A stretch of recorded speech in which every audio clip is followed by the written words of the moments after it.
Hello दोस्तों, मैं शुभम श्रीवास्तव एक बार फिर से हाजिर हूँ आप सभी के सामने नया टॉपिक लेकर। Radio activity. रेडियो एक्टिविटी को हम हिंदी में बोलते हैं रेडियो सक्रियता।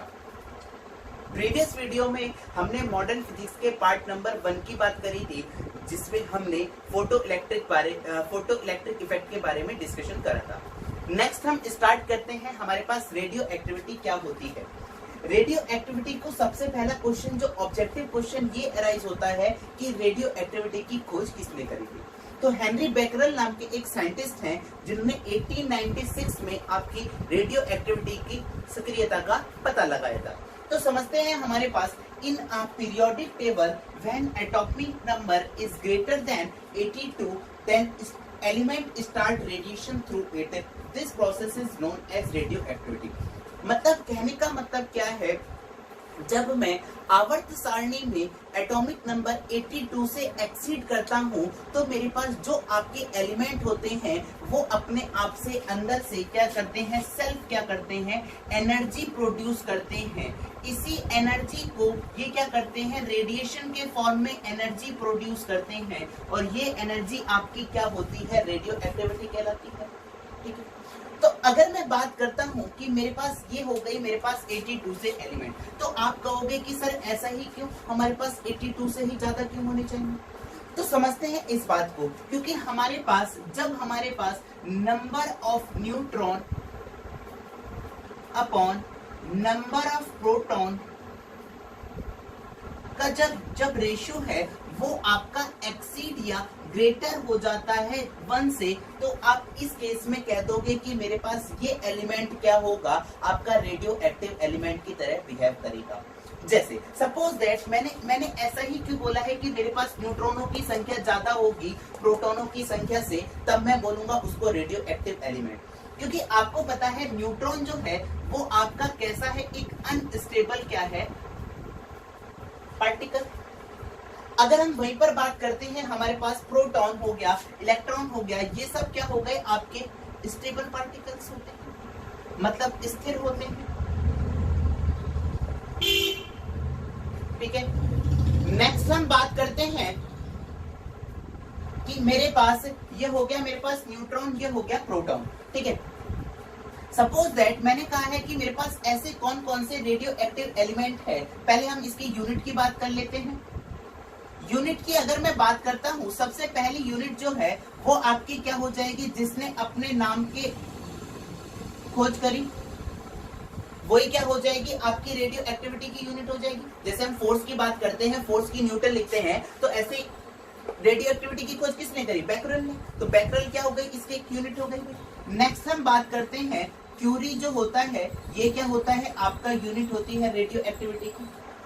नेक्स्ट हम बात करते हैं, तो आपका थर्ड जो यूनिट है वो आपकी होती है डिके पर सेकंड। मतलब आपका 1 सेकंड में वो कितना डिके हो रहा है, मतलब कितना उसका क्षय हो रहा है, ये आपकी तीसरी यूनिट हो गई।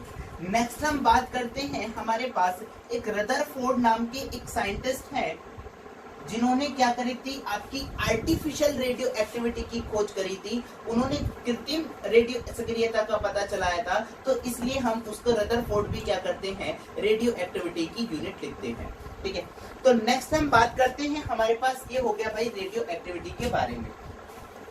तो आगे डिस्कस करते हैं, हमारे पास कुछ एलिमेंट्स हैं जो आपके डायरेक्ट ऑब्जेक्टिव क्वेश्चंस पूछे जाते हैं। देखिएगा, सपोज दैट अगर मैं कुछ रेडियो एक्टिव एलिमेंट की बात करता हूं, देखिएगा ध्यान से, रेडियो एक्टिव एलिमेंट। सबसे पहले अगर मैं बात करता हूं, यूरेनियम जो है वो आपका क्या है, एक रेडियो एक्टिव एलिमेंट है, जिसका आपको पता है इसका एटॉमिक नंबर इसका कितना होता है भाई, 92। अगर हम बात करते हैं सेकंड जो है वो आपका क्या है, रेडियम। रेडियम क्या है, आपका रेडियो एक्टिव एलिमेंट है। नेक्स्ट हम बात करते हैं, तो थोरियम जो है वो भी क्या है, आपका रेडियो एक्टिव एलिमेंट है। अगर मैं इसको यहाँ पर डिफाइन करता हूँ, इसके मास नंबर और एटॉमिक नंबर, ये हो जाएगा 88 रेडियम 226, ये हो जाता है आपका 90 थोरियम 232, ये हो जाता है आपके पास 92 यूरेनियम 235। ठीक है, तो अगर हम बात करते हैं, ये हो गया यूरेनियम, रेडियम और थोरियम। रेडियम को सबसे पहले पता करा था एक मैडम क्यूरी नाम की एक साइंटिस्ट है, जिन्होंने क्या करी थी, आपकी रेडियम की क्या करी थी, खोज करी थी। ठीक है, एक हम आइसोटोप्स की अगर हम बात करते हैं, यूरेनियम का एक आइसोटोप्स है, या और बोल सकते हैं इसे हम, ये होता है आपका U3O8। U3O8 जो है ये आपका क्या करता है, एक रेडियो एक्टिव ओर की तरह बिहेव करता है, जिसे हम बोलते हैं आयस को। ठीक है, नेक्स्ट हम बात करते हैं आपके पास यूरेनियम 230 जो होता है, ये आइसोटोप्स जो होता है, ये आइसोटोप्स क्या करता है आपकी, used to find the age of earth. मतलब अगर हमें पृथ्वी की आयु का पता करना हो तो हम यूरेनियम के कौन से आइसोटोप्स का यूज करेंगे, यूरेनियम 230। नेक्स्ट हम बात करते हैं हमारे पास यूरेनियम 238। यूरेनियम 238 का जो यूज करा जाता है, use to find the age of rock. मतलब चट्टानों की अगर हमें उम्र पता करनी हो कि ये चट्टान कितनी पुरानी है, तो हम किसका यूज करते हैं, यूरेनियम 238 का यूज करते हैं। नेक्स्ट हम बात करते हैं हमारे पास थोरियम जो है, ये आपका कहां पर पाया जाता है, सबसे पहले हमें ये पता करना है। थोरियम आपका एक मोनाजाइट, एक सैंड होती है, कौन से नाम की, मोनाजाइट एक सैंड होती है, जिसके अंदर क्या होता है आपका रेडियो एक्टिव एलिमेंट थोरियम जो रहता है वो सबसे ज्यादा मात्रा में प्रेजेंट रहता है। ये क्वेश्चन ये पूछा जाता है कि मेरे पास मोनाजाइट जो सैंड होती है वो कहां पर पाई जाती है, ये आपकी कहां पर पाई जाती है, केरला नाम की एक जगह है भारत में, वहां पर क्या करी जाती है, रेडियो मोनाजाइट सैंड सबसे ज्यादा फाइंड करी जाती है। ठीक है, नेक्स्ट हम बात करते हैं हमारे पास आर्टिफिशियल रेडियो एक्टिविटी की। अभी हमने बताया कि हमारे पास आर्टिफिशियल रेडियो एक्टिविटी होती क्या है। आर्टिफिशियल का मतलब क्या होता है, कृत्रिम रेडियो एक्टिविटी। सुनिएगा ध्यान से, तो आर्टिफिशियल रेडियो एक्टिविटी की सबसे पहले पता करा था हमारे एक साइंटिस्ट हैं जिनका नाम है रदरफोर्ड। रदरफोर्ड ने कहा कि ऐसा नहीं है कि मेरे पास 82 से जिसका एटॉमिक नंबर ज्यादा है हम उसी को रेडियो एक्टिव एलिमेंट बोल सकते हैं। उन्होंने कहा कि हमारे पास, जैसे अगर मैं बात करता हूं तो आपका 1H3 ये भी क्या है, आपका एक आइसोटोप्स होता है, जिसे हम बोलते हैं हाइड्रोजन का आइसोटोप्स है, जिसे हम बोलते हैं ट्राइटिंग। तो उन्होंने कहा कि इसमें भी क्या है, आपकी न्यूट्रॉनों की संख्या ज्यादा है आपके प्रोटॉनों की संख्या से, तो ये भी क्या करेगा, आपका एक रेडियो एक्टिव एलिमेंट की तरह बिहेव करेगा। तो सबसे पहले अगर मैं बात करता हूं तो आर्टिफिशियल रेडियो एक्टिविटी के लिए ये हो गया आपके पास 8O16 प्लस का। अगर मैं इस पर 1H2 ये मैंने इस पर क्या करा, हाइड्रोजन को कोई आइसोटोप्स इस पर अप्लाई करा, ये मैंने अप्लाई करा तो ये हो गया आपके पास 7N। मैं लिख ले रहा हूं यहाँ पर, ये एक जनरल लिख रहा हूं मैं आपके लिए, इस पर इसको आपको याद नहीं करना है, जस्ट मैं आपको डिफाइन कर रहा हूं कि मेरे पास ये जो होगा आइसोटोप्स क्या होगा, ये आपका क्या करेगा, रेडियो एक्टिव एलिमेंट की तरह बिहेव करेगा। ये कितना हो गए ऊपर 18, तो यहाँ पर आप कितना लिख लो, ट्वाइस H। ठीक है, ये हो जाएगा आपके पास, ये क्या करना लगेगा, आपका radio active artificial radio activity की तरह बिहेव करेगा।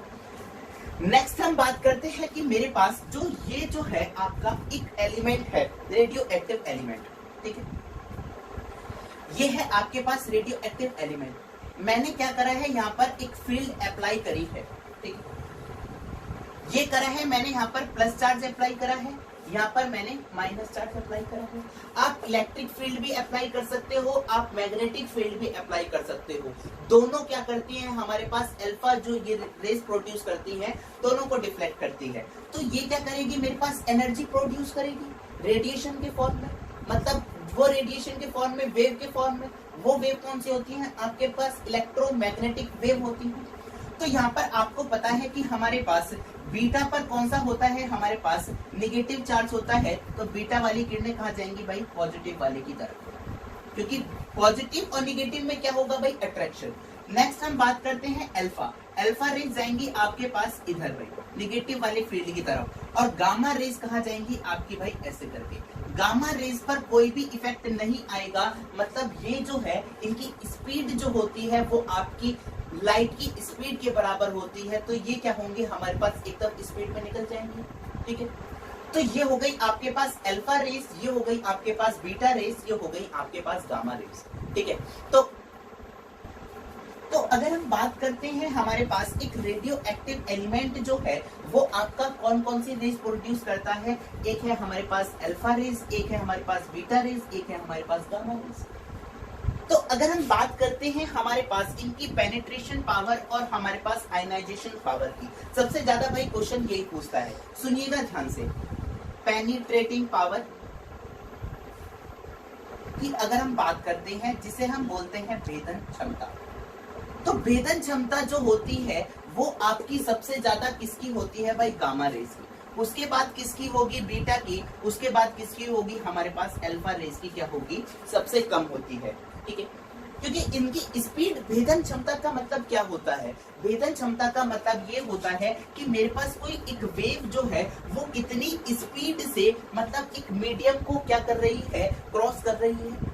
तो ये हो गया आपके पास गामा रेस की सबसे ज्यादा, बीटा की सेकंड, ये क्या हो जाएगी थर्ड पर, अल्फा की क्या होती है, सबसे कम होती है। अगर इनकी भेदन क्षमता या पेनिट्रेशन पावर ज्यादा है तो इनकी आयनाइजेशन पावर का क्या इफेक्ट होता है, देखिएगा ध्यान से सुनिएगा। आयनाइजेशन पावर जिसे हम बोलते हैं आयनन क्षमता, आयनन क्षमता जो होती है ये भी आपका इंपॉर्टेंट क्वेश्चन ही है भाई। ये होती है आपकी अल्फा की सबसे ज्यादा होती है और बीटा की उससे कम और गामा की सबसे कम होती है। मतलब कहने का मतलब क्या है, जिसकी पेनिट्रेटिंग पावर ज्यादा होगी उसकी आयनाइजेशन पावर क्या होगी, कम होगी। मतलब कहने का मतलब क्या है, अगर मैंने यहाँ पर एक गामा रेस है, ये है मेरे पास अल्फा रेस, ये है मेरे पास बीटा रेस, तो जब ये जितनी ज्यादा मेरे पास एयर के कांटेक्ट में आएंगी भाई, उतना ज्यादा क्या करेंगी, मेरे पास ये आयनाइज होंगी, उतना ज्यादा इनके ऊपर क्या होगा भाई, चार्ज आएगा। और जितना इनके पास स्पीड क्या होगी, कम होगी, उतना ज्यादा मेरे पास चार्ज आएगा। तो यहाँ पर सबसे कम स्पीड किसकी होती है भाई, अल्फा की, यानी कि मेरे पास अल्फा किरणें सबसे ज्यादा आयनाइज होंगी। सेकंड नंबर पर मेरे पास बीटा रेज आयनाइज होंगी और थर्ड पर हमारे पास बात करते हैं गामा रेज जो होती है वो क्या होती है, हमारे पास सबसे कम आयनाइज होती है। ठीक है, नेक्स्ट हम बात करते हैं, ये हो गया हमारे पास आयनन क्षमता की बात होगी। नेक्स्ट हम बात करते हैं हमारे पास जो है सोडी-फजान ग्रुप डिस्प्लेसमेंट लॉ।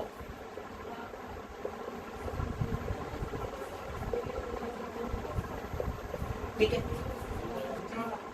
आगे डिस्कस करते हैं हमारे पास सोडी-फजान ग्रुप डिस्प्लेसमेंट लॉ। सोडी-फजान नाम के एक ब्रदर्स थे, उन्होंने क्या करा था हमारे पास, उन्होंने कहा कि जब किसी रेडियो एक्टिव एलिमेंट से अल्फा रेस, गामा रेस और बीटा रेस निकाली जाती हैं तो उन पर क्या इफेक्ट आता है। सपोज दैट अगर मैं बात करता हूँ, कोई एक एलिमेंट है मेरे पास, रेडियो एक्टिव एलिमेंट ए है, इसका मास नंबर है m और इसका आपको पता है एटॉमिक नंबर है ए। अब जब मैं इसमें से अल्फा रेज निकालूंगा, कितने निकालूंगा, अल्फा रेज निकालूंगा, तो इसके एटॉमिक नंबर में 2 की कमी आती है और मास नंबर में कितने की कमी आती है, 4 की कमी। नेक्स्ट अगर मैं बात करता हूँ इसी रेडियो एक्टिव एलिमेंट से अगर मैं एक बीटा पार्टिकल निकालता हूँ तो आपका मास नंबर तो आपका सेम रहता है पर आपका एटॉमिक नंबर में क्या हो जाता है, 1 का इंक्रीमेंट हो जाता है। नेक्स्ट हम बात करते हैं हमारे पास ये रेडियो एक्टिव एलिमेंट से जब आप गामा रेज निकालते हो, गामा किरण निकालते हो, तो इस केस में हमारे पास नो इफेक्ट, कोई भी इफेक्ट नहीं आता है आपके रेडियो एक्टिव एलिमेंट पर। ये आपका क्या है, प्रीवियस ईयर क्वेश्चन है।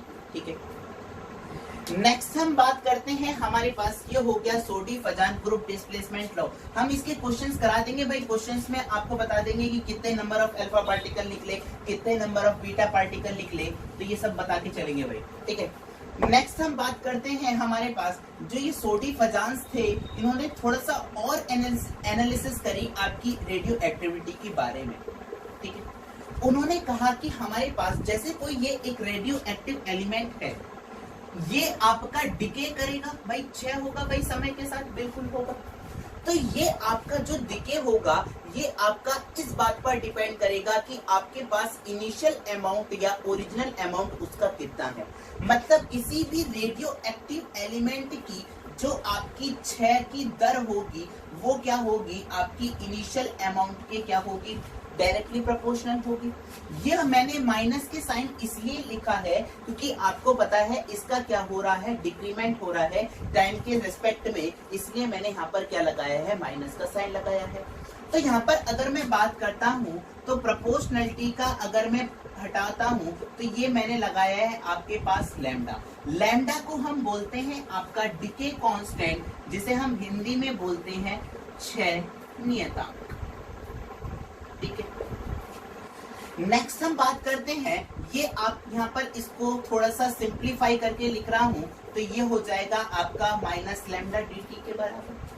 दोनों तरफ इंटीग्रेशन करूंगा तो ये कितना हो जाएगा आपका log e बेस n बराबर माइनस का लैम्डा टी प्लस का c, क्योंकि यहाँ पर ये क्या है आपका इनडेफिनिट इंटीग्रल है इसलिए आपने c ऐड करा। आपको पता है मैंने कहा है जब t बराबर 0 था तब आपका इनिशियल अमाउंट था n बराबर n नॉट। तो यहाँ से आप t बराबर 0 रखोगे तो यहाँ से c की वैल्यू आपकी कितनी आ जाएगी भाई, c बराबर log e base n not. तो यहाँ पर मैं c की वैल्यू पुट करता हूँ, देखते रहना भाई, log e बेस n बराबर माइनस लैम्डा t प्लस का log e base n not. ठीक है, तो यहाँ से मैं यहाँ पर इसको निगेटिव साइन के साथ ले रहा हूँ तो ये हो जाएगा n अपॉन n नॉट। भाई आपको पता है log की प्रॉपर्टी हो गई भाई, log a minus log b क्या हो जाएगा भाई, log a अपॉन b हो जाएगा। तो यहाँ से अगर मैं log हटाता हूँ तो यहाँ पर मैं क्या करूंगा भाई, e के टर्म में लिखूंगा भाई, एक्सपोनेंशियल के टर्म में लिखूंगा तो ये हो जाएगा e की पावर लैम्डा टी। तो यहाँ से आपका n बराबर क्या आ जाएगा, n बराबर n नॉट e की पावर लैम्डा टी। ये हो जाता है आपके पास इनिशियल अमाउंट और आपके पास ये होता है आपके पास किसी भी टाइम पर जो आपका रिमेनिंग अमाउंट है उसमें क्या रिलेशन होता है। ठीक है, नेक्स्ट हम बात करते हैं, हमारे पास कुछ फॉर्मूलेज जो है मैं आपको यहीं पर बता रहा हूँ, सुनिएगा ध्यान से। कॉपी पर प्रॉपर नोट्स बनाते रहिए भाई, आप लोग को अपने सेल्फ नोट्स बनाने हैं। वैसे आपको हमारे Facebook page boom boom physics पर आपको हमारे नोट्स मिल जाएंगे, पर आप फिर भी अपने सेल्फ नोट्स आप प्रिपेयर करते रहिए। ठीक है, नेक्स्ट हम बात करते हैं, कुछ फॉर्मूलेज की बात कर लेते हैं। ठीक है, तो सबसे पहला अगर मैं बात करता हूं n बराबर n नॉट हाफ की पावर m, ये क्या है भाई फॉर्मूला, सुनते रहना भाई, एक एक वर्ड जो है, एक एक टर्म जो है वो आपको बहुत ध्यान से सुनना है। n है आपके पास रिमेनिंग अमाउंट, क्या है भाई, रिमेनिंग अमाउंट, मतलब उसका कितना अमाउंट या बची हुई मात्रा लिख सकता हूँ भाई, लिख सकता हूँ। n क्या है यहाँ पर, n नॉट रिप्रेजेंट करता है आपके पास ओरिजिनल अमाउंट को, n रिप्रेजेंट करता है आपके पास number of half life period, मतलब अर्ध आयु कालों की संख्या। ठीक है, लिख लेना भाई। तो ये हो गया हमारे पास पहला फॉर्मूला। नेक्स्ट हम बात करते हैं, हमारे पास t बराबर आपको पता है n क्रॉस t हाफ, ये होता है भाई। n t रिप्रेजेंट करता है यहाँ पर एवरेज लाइफ को, जिसे हम बोलते हैं औसत काल। t हाफ रिप्रेजेंट करता है आपके हाफ लाइफ पीरियड को, जिसे हम बोलते हैं अर्ध आयु कालों की संख्या, अर्ध आयु काल। ठीक है, n की वैल्यू आप यहाँ पर उठाकर यहाँ पर रखोगे। जैसे सपोज दैट मैंने एक क्वेश्चन दे रहा हूँ, पहले मैं एक क्वेश्चन कराता हूँ यहाँ पर, देखिएगा। मैंने कहा है कि कोई एक रेडियो एक्टिव एलिमेंट है, वो क्या हो जा रहा है आपका t बराबर 15 दिन में, कितने दिन में, 15 दिन में वो अपने क्या हो जा रहा है, इनिशियल अमाउंट का 7/8 पार्ट क्या हो जा रहा है, खर्च हो जा रहा है। इतना खर्च हो जा रहा है भाई, तो ये बताना है कि मुझे उसके पास कि उसकी t हाफ की वैल्यू बतानी है, मतलब 7/8 पार्ट क्या हो जा रहा है, उसका डिके हो जा रहा है। ठीक है, तो इस यहाँ पर हम यहाँ पर इसको क्वेश्चंस को अप्रोच ऐसे करेंगे, सुनिएगा ध्यान से। यहाँ पर n है आपके पास रिमेनिंग अमाउंट, n नॉट है आपके पास ओरिजिनल अमाउंट हाफ की पावर n।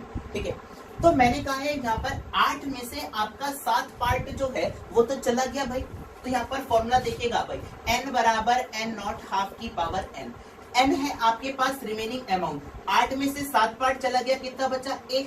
यहाँ पर n नॉट कितना हो गया 8, ओरिजिनल अमाउंट तो भाई उसके पास 8 ही था ना, तो ये क्या हो जाएगा 1/8 की 2 की पावर n। यहाँ से n की वैल्यू जो आ जाएगी इसे 1/8 लिखोगे भाई, ये 1/2 की पावर n, इसे 1/2 की पावर 3 लिखोगे तो n की वैल्यू यहाँ से कितनी आ गई 3। आपको t की वैल्यू दी हुई थी और t हाफ की वैल्यू पूछी हुई थी, तो t बराबर आपको लगाना था formula t n cross t half. n की वैल्यू 3 हो गई, t हाफ की वैल्यू कितनी आ गई भाई 5 दिन, यानी कि इस पर आपका जो आपका हाफ लाइफ पीरियड जो आ जाएगा वो आपका आ जाएगा भाई 5 दिन। ठीक है, ये हम बात करते हैं, ये दोनों क्वेश्चंस जो आपके फॉर्मूले हैं बहुत ज्यादा इंपॉर्टेंट है भाई, सुनिएगा ध्यान से। नेक्स्ट हम बात करते हैं कि हमारे पास decay constant and half life period में क्या रिलेशन होता है। ठीक है, मतलब टी हाफ और लैम्डा में क्या रिलेशन होता है। ठीक है, तो अगर हम बात करते हैं आपका लैम्डा बराबर आपका होता है 0.693 अपॉन टी हाफ, ये होता है आपका लैम्डा बराबर लैम्डा और टी हाफ में रिलेशन। ठीक है, अगर हम इसकी यूनिट की बात कर लेते हैं तो यूनिट ये हो जाएगा आपके पास, ईयर में लिखोगे भाई, ईयर में लिखोगे तो यहाँ पर ये कितना हो जाएगा ईयर इनवर्स, या आप क्या लिख सकते हो समय का इनवर्स। ये हो जाएंगे आपके पास फॉर्मूले आपके रेडियो एक्टिविटी के। ठीक है, आगे डिस्कस करते हैं क्लासिफिकेशन ऑफ द न्यूक्लियस में। सबसे पहले अगर मैं बात करता हूँ न्यूक्लियस की, न्यूक्लियस आपको पता है कि हमारे पास जहां पर आपके प्रोटॉन्स और न्यूट्रॉन्स को, तो ये क्या है हमारे पास न्यूक्लियनों की संख्या, और इसके चारों ओर ऑर्बिट में मेरे पास क्या करते हैं इलेक्ट्रॉन क्या करते हैं मूव करते हैं। सबसे पहले बात करते हैं इसकी रेडियस की। रेडियस जो होता है वो इसका लिखा जाता है r बराबर r नॉट हाफ की पावर a की पावर 1/3। a रिप्रेजेंट करता है यहाँ पर मास नंबर को और r नॉट रिप्रेजेंट करता है कांस्टेंट कोई वैल्यू को। और रेडियस जो है वो आपकी एटॉमिक की रेडियस जो है वो आपकी किस में मेजर करी जाती है, फर्मी जो यूनिट होती है उसमें आपकी एटॉमिक रेडियस क्या करी जाती है मेजर करी जाती है। आपको पता है एक फर्मी जो होता है वो आपका किसके बराबर होता है 10⁻⁻15 मीटर के बराबर होता है। नेक्स्ट हम बात करते हैं हमारे पास, इससे क्वेश्चंस आ जाते हैं कि हमारे पास मास नंबर दिए जाते हैं, रेडियस का रेशियो पूछा जाता है। नेक्स्ट हम बात करते हैं हमारे पास क्लासिफिकेशन ऑफ द न्यूक्लियस की। सबसे पहला है आइसोटोप्स। आइसोटोप्स को हम बोलते हैं समस्थानिक। क्या बोलते हैं भाई समस्थानिक। ठीक है, तो समस्थानिक की अगर मैं बात करता हूं तो यहाँ पर आपके समस्थानिक का मतलब क्या है, जिनके आपके एटॉमिक नंबर क्या हो सेम हो और आपका मास नंबर क्या हो डिफरेंट हो। तो ऐसे जो आइसोटोप्स कहलाते हैं वो क्या कहलाते हैं, किसी भी एलिमेंट के लिए पार्टिकुलर एलिमेंट के लिए आइसोटोप्स कहलाते हैं। सबसे ज्यादा आपके क्वेश्चंस आते हैं हाइड्रोजन के आइसोटोप से, सुनिएगा ध्यान से। सबसे पहले अगर मैं बात करता हूँ हाइड्रोजन के isotopes 1H1, 1H2 and 1H3। 1H1 जो है इसको हम बोलते हैं आपका प्रोटियम। क्या बोलते हैं इसे प्रोटीन। 1H2 जो है इसको बोलते हैं ड्यूटीरियम। क्या बोलते हैं ड्यूटीरियम। ड्यूटीरियम को इसी को हम बोलते हैं आपका भारी जल। क्या बोलते हैं भारी जल, या मैं इसको बोल सकता हूँ हैवी वाटर। हैवी वाटर का जो फॉर्मूला होता है वो होता है आपका D2O। ठीक है, अगर हम इसके एटॉमिक वेट की बात करते हैं तो इसका मास जो होता है वो होता है इसका 20 ग्राम पर। नॉर्मल कितना होता है भाई 18 होता है। नेक्स्ट हम बात करते हैं 1H3। 1H3 को हम बोलते हैं आपका ट्राइट्रियम। क्या बोलते हैं ट्राइट्रियम। यहाँ से ऑब्जेक्टिव क्वेश्चन ये आता है कि हमारे पास which is the lightest element radioactive element, तो उसका नाम क्या होता है मेरे पास ट्राइट्रियम। ट्राइट्रियम क्या है आपका लाइटेस्ट रेडियो एक्टिव एलिमेंट होता है। ठीक है, ये हो गई भाई हमारे पास आइसोटोप्स के बारे में। नेक्स्ट हम डिस्कस करते हैं हमारे पास आइसोबार। आइसोबार क्या होते हैं हमारे पास, जिसमें आपके पास जिसे हम बोलते हैं समभारिक। क्या बोलते हैं, समभारित। इसमें क्या होता है, आपके पास एटॉमिक नंबर क्या होते हैं, सेम होते हैं। एटॉमिक नंबर आपके पास डिफरेंट होंगे और आपके पास मास नंबर क्या होंगे, इसमें सेम होंगे। तो ये जो होते हैं आपके समभारित कहलाते हैं। अगर हम बात करते हैं, ये हो गया आपके पास 8O16, ये ले लिया मैंने, ठीक है। अब यहाँ पर मैं लिख रहा हूँ 7N16। तो यहाँ पर देखो आपका मास नंबर क्या है, सेम है, पर आपके पास एटॉमिक नंबर क्या है, डिफरेंट है, ठीक है। तो ये हो कहलाएंगे आपके आइसोबार्स कहलाएंगे। नेक्स्ट हम बात करते हैं हमारे पास आइसोट्रॉनिक। आइसोन्यूट्रॉनिक जो होते हैं, आइसोन्यूट्रॉनिक क्या होते हैं, जिसमें आपके पास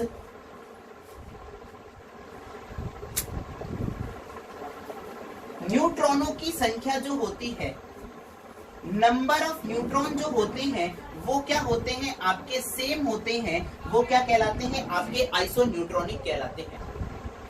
आगे हम डिस्कस करते हैं हमारे पास जो न्यूक्लियर फ्यूजन और न्यूक्लियर फिजन होते क्या है।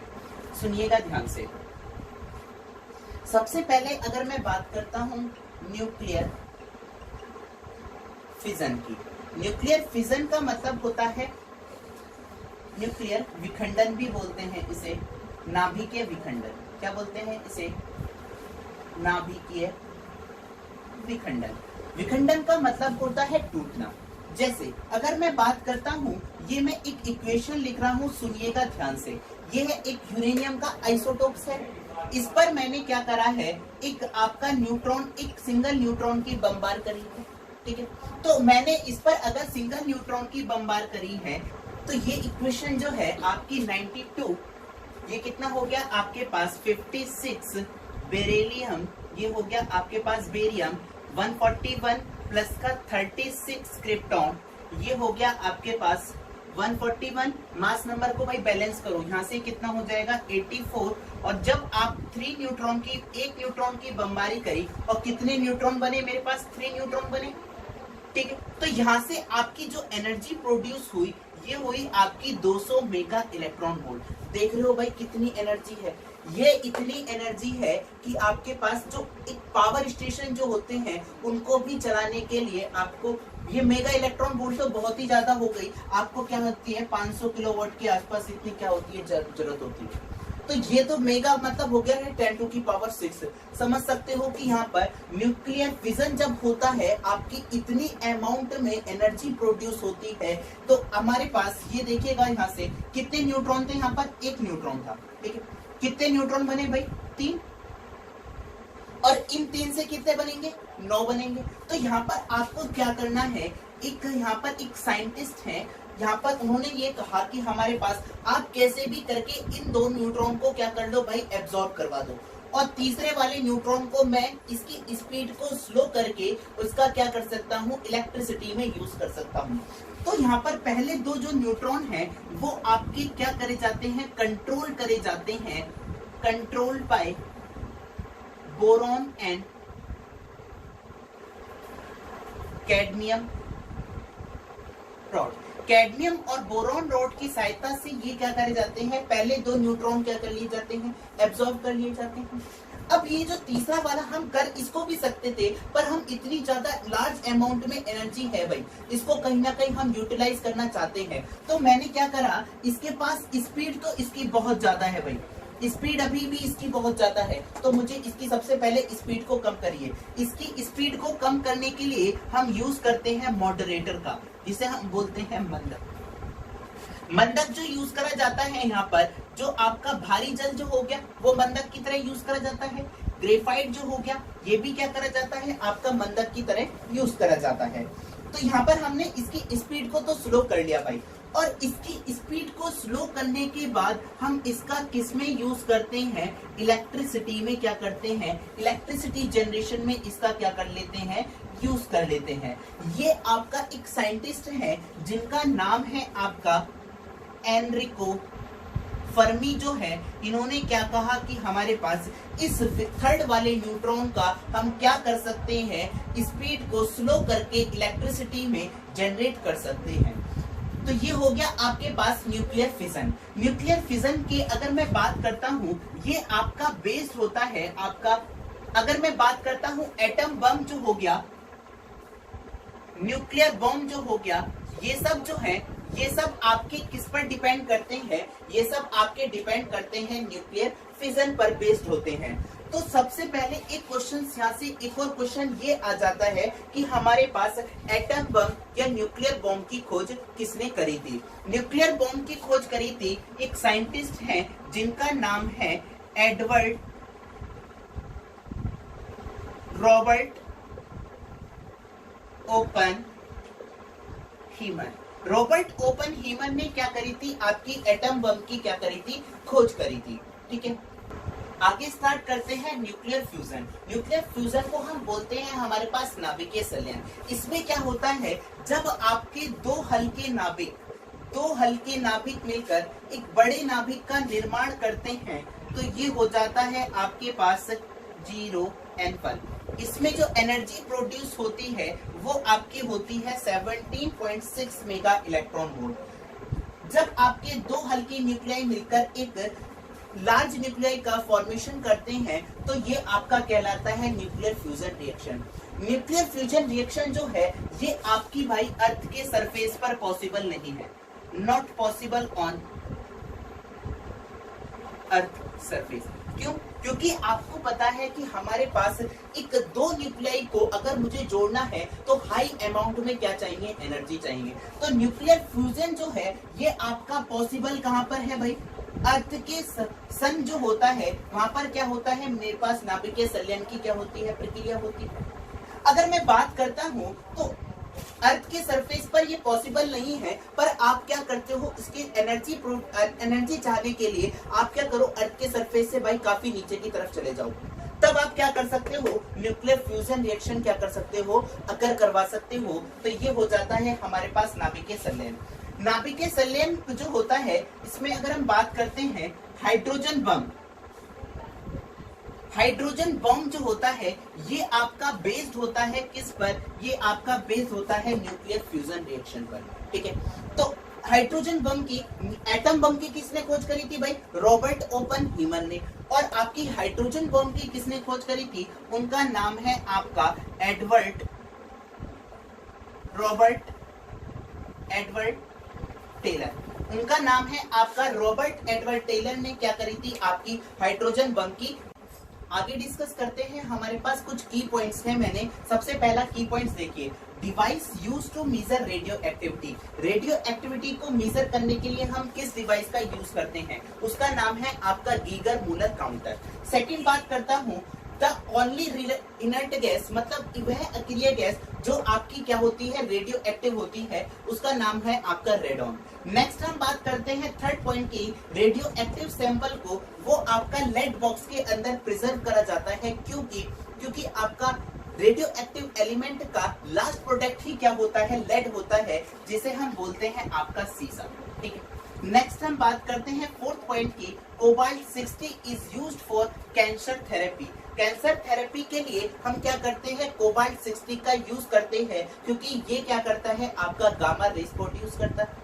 नेक्स्ट हम बात करते हैं द ओनली एल्काइली मेटल, वह क्षारीय धातु जो आपकी रेडियो एक्टिव होती है, उसका नाम क्या होता है, आपका फ्रेंशियम। फ्रेंशियम क्या होता है, आपका बहुत ही ज्यादा एक्टिव एलिमेंट होता है, इसलिए इसको क्या करा जाता है, एटमॉस्फेयर के साथ नहीं रखा जाता है। नेक्स्ट हम बात करते हैं आयोडीन 131 एक आइसोटोप्स है जिसका यूज करा जाता है आपका ट्रीटमेंट ऑफ थायराइड, और आपके गिटोर जो होता है उसके ट्रीटमेंट के लिए क्या करते हैं, आयोडीन 131 का यूज करते हैं। थायराइड में क्या होता है, आपके हार्मोन्स होते हैं जिसमें आपके गले में क्या होती है, स्वेलिंग हो जाती है। नेक्स्ट हम बात करते हैं to find the velocity of blood. Blood की वेलोसिटी पता करने के लिए हम क्या करते हैं, सोडियम एलिमेंट का क्या करते हैं, यूज करते हैं। लास्ट पॉइंट देखते हैं, गन पाउडर जो होता है ये आपका क्या करा जाता है, एटम बम्स में यूज करा जाता है। ये क्या होता है आपका, इसका फॉर्मूला होता है, ये बना होता है आपका पोटेशियम नाइट्रेट का, जिसे हम नाइटर भी बोलते हैं। इसका फॉर्मूला होता है आपका KN2। तो हमने आपका रेडियो एक्टिव एलिमेंट का इतना पार्ट कवर अप कर लिया है। Okay, thank you so much for watching me.